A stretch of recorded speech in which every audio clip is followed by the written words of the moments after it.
အောင်ဆန်းနဲ့အာသာနီတွေမြမလလရေးအတွက်တမတော်ဖွဲ့ဖို့ဂျပန်ပြည်မှာကွယ်တကယ်ပဲတန်နဲ့လဲလို့ဆင်းရဲဒုက္ခခံရကြံသေးတယ်သူရဲ့ကောင်းနဲ့ကိုအောင်ဆန်းနဲ့အာသာနီတွေ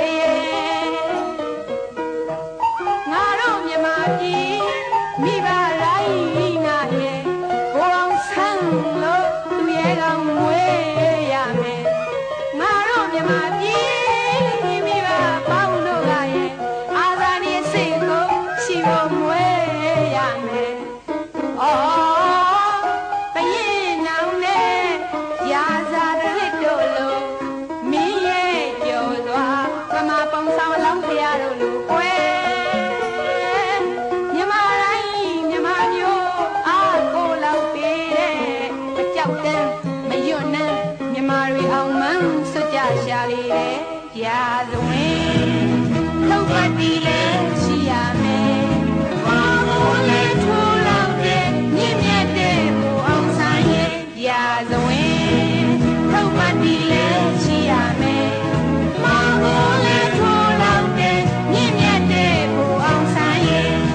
တိုင်းပြည်ကျိုးစွန်ခဲ့တဲ့မြာစာနီတွေလွတ်လပ်ဖို့တို့များကိုကြုံတွင်မှာခဲ့တို့မြမာတွေစိုးမိုးဖို့မျှော်ကြရှာလို့ပေါ်လာတယ်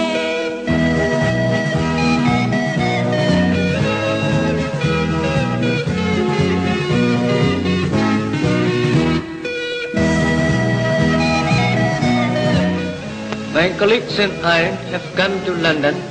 in response to the invitation of His Majesty's government in order to discuss the constitutional questions of Burma. The demand of our people is complete independence.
Thank you.